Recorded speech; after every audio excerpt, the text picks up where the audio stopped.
Hello students, welcome to section 4.3, congruent triangles. So, congruent. If two figures have exactly the same shape and size, then they are congruent. Again, they have to have exactly the same shape and size.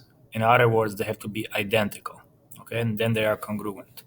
So in this example, we have figure number one, figure number two, and number three. And while they are positioned differently, figure 1, 2, and 3 are exactly the same shape and same size. Therefore, figure 1, 2, and 3 are congruent. Now, the second example, the figures are not congruent. Why? Because they have different sizes. Figures 4, 5 are exactly the same shape but not the same size. Figure 5 and 6 are the same size but not exactly the same shape.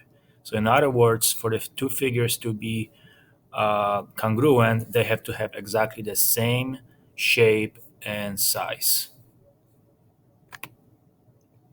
Okay? If in two congruent polygons,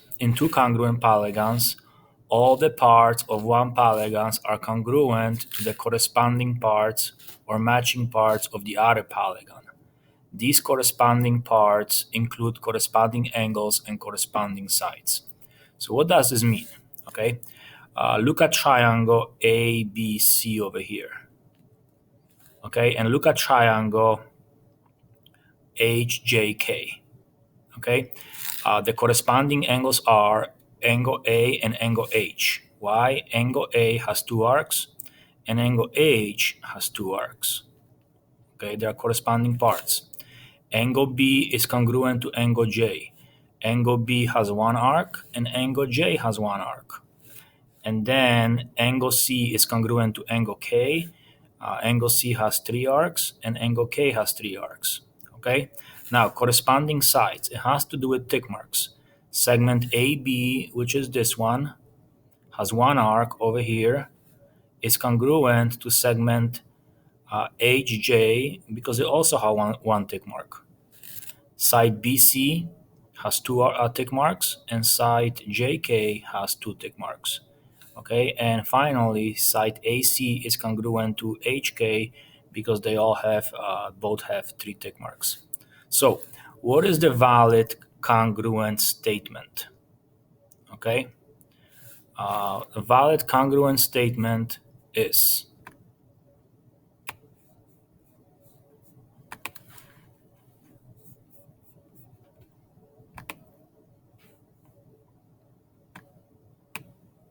okay. I cannot move this, but it would be if I do triangle ABC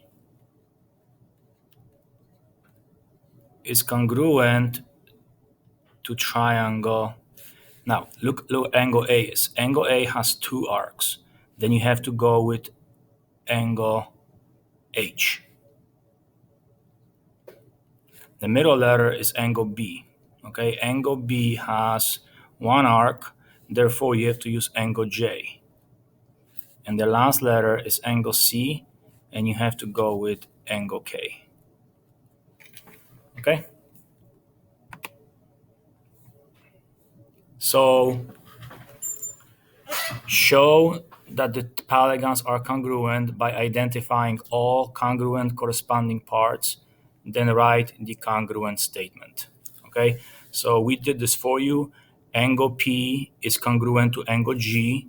Why? Angle P has one arc, angle G has one arc. Okay, and you can follow this. Angle Q has two arcs, and angle F has two arcs. So all I have to do is list the corresponding angles and list the corresponding sides. Okay, and now what is the congruent statement? The congruent statement is here. Polygon PQRS. So if I start with P, which is one arc, I have to start with G because it has one arc. Then the second letter is Q, two arcs. Then they have to go with F because it's two arcs. Then R, angle R has three, and angle E has three. That's why Angle R is the third letter, and letter E is the third letter. And finally, letter S, angle S 4 arcs, and angle D 4 arcs. Okay?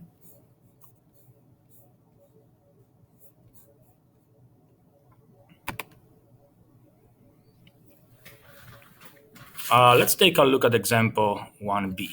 Okay? Now, let's list the corresponding angles and corresponding sides. So in this case, angle L is congruent to angle Q. Why? Because angle L measures 50 degrees and angle Q 50 degrees. Angle J is congruent to angle P.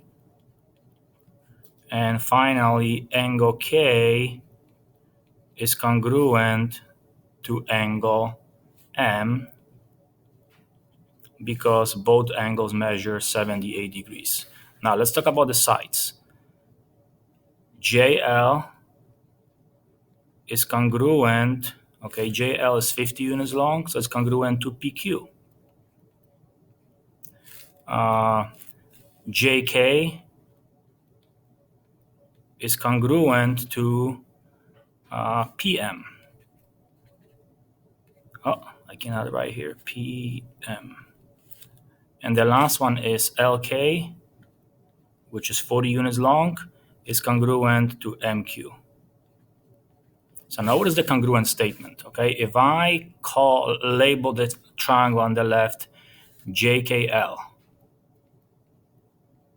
it's congruent to, now the order is important. Angle J corresponds to angle P. So that will be triangle P.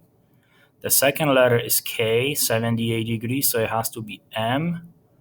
And the third letter is L, so now it has to be Q. Okay, so this is the congruence statement.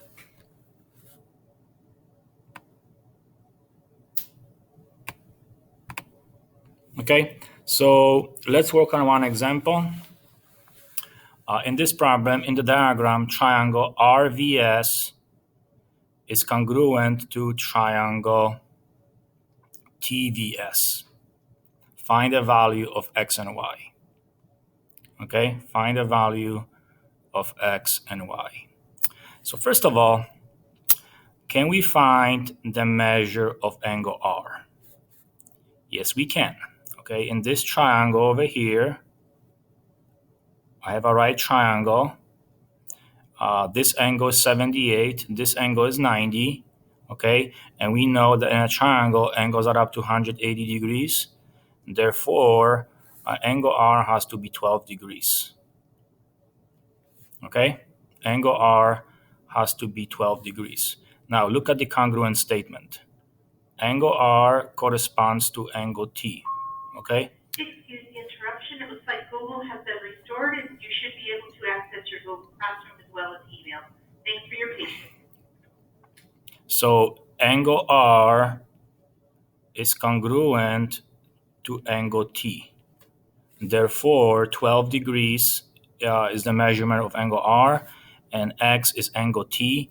Therefore, X is equal to 12. Okay? Now, the second thing I want to find is value the length of segment RS, or in other words, 2I. So 2I is segment RS. Okay? RS, the first two letters, is congruent to TV. So in other words, RS is equal to TV. Okay?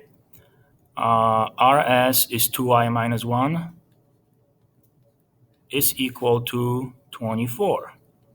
Why 24? Because TV is 24 units long. And don't confuse with the 24.5, because some students will use 24.5. If you solve this, okay, you get 2I is equal to 25. And if you divide by 2, y equals 12 and 5/10. Okay, so the answer to this question is x equals 12, y equals 12.5. Thank you for watching this video. I hope you understood it, and in class we'll continue. Have a good day.